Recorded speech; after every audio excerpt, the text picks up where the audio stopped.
កូនសម្លាញ់ក្នុងមួយឆាកជីវិតរបស់ពុកគឺពុកមានសេចក្តីសុខណាស់នៅពេលដែលពុកមានរូបកូននិងពេលដែលកូនមានសេចក្តីសុខពុកក៏មានសេចក្តីសុខដែរនៅពេលដែលកូនមានទុក្ខពុកក៏មានទុក្ខជាមួយនឹងកូនដែរពេលនេះពុកចាស់ណាស់ទៅហើយពុកតែងតែដាស់តឿនក្រើនរំលឹកដល់កូនពុកជារៀងរាល់ថ្ងៃឲ្យកូនខិតខំប្រឹងសិក្សារៀនសូត្រព្រោះថាពុក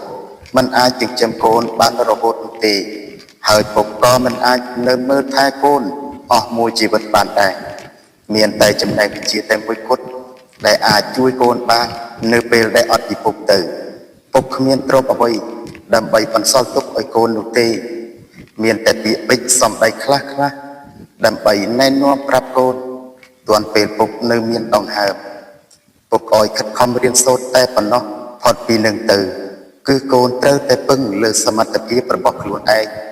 ជីវិតនិងវាសនារបស់កូនគឺនៅក្នុងកណ្ដាប់ដៃរបស់កូននេះហើយថ្ងៃក្រោយទៅសុខហើយនឹងទុក្ខគឺកូនជាអ្នករៀបចំបើកូនមិនចេះស្រឡាញ់ខ្លួនឯងនោះទេថ្ងៃមុខទៅជីវិតរបស់កូនប្រកាសជាជួបនឹងការលំបាកហើយដំណើរនៃជីវិតរបស់កូនគឺនៅយូរអង្វែងណាស់បើយើងមិនរៀបចំវានោះទេកូនមិនដឹងថាជីវិតរបស់កូន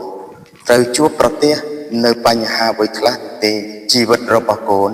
ត្រូវជួបប្រទះនៅបញ្ហាអ្វីខ្លះទេដែលត្រូវនឹងកើតឡើងចំពោះជីវិតរបស់កូននាពេលខាងមុខនោះកូននៅជីវិតគឺជាការតស៊ូបើមិនតស៊ូព្យាយាមនោះទេ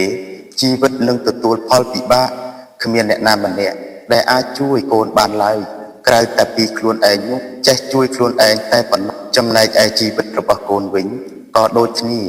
គឺគ្មានអ្វីខុសអំពីជីវិតរបស់អ្នកដទៃឡើយបើអ្នកណាម្នាក់មានការព្យាយាមមានការអត់ធ្មត់មានការតស៊ូពុះពីរាល់ឧបសគ្គសពគ្រប់បែបយ៉ាងដែលបានកើតឡើងចំពោះជីវិតហើយចេះដោះស្រាយបញ្ហាចំពោះមុខដោយស្មារតីអ្នកនោះប្រកាសជាទទួលបាននៅសេចក្តីសុខសុភមង្គលជាមិនខាននៅក្នុងជីវិតហេតុដូច្នេះហើយបានជាពុកព្យាយាមដាស់តឿនក្រើនរំលឹកដល់ស្មារតីរបស់កូនជារៀងរាល់ថ្ងៃពុកសង្ឃឹមថាកូនរបស់ពុកនឹងចេះគិតកូននឹងចេះស្រឡាញ់ខ្លួនឯងមិនចាំបាច់ឲ្យពុកនិយាយច្រើននោះឡើយ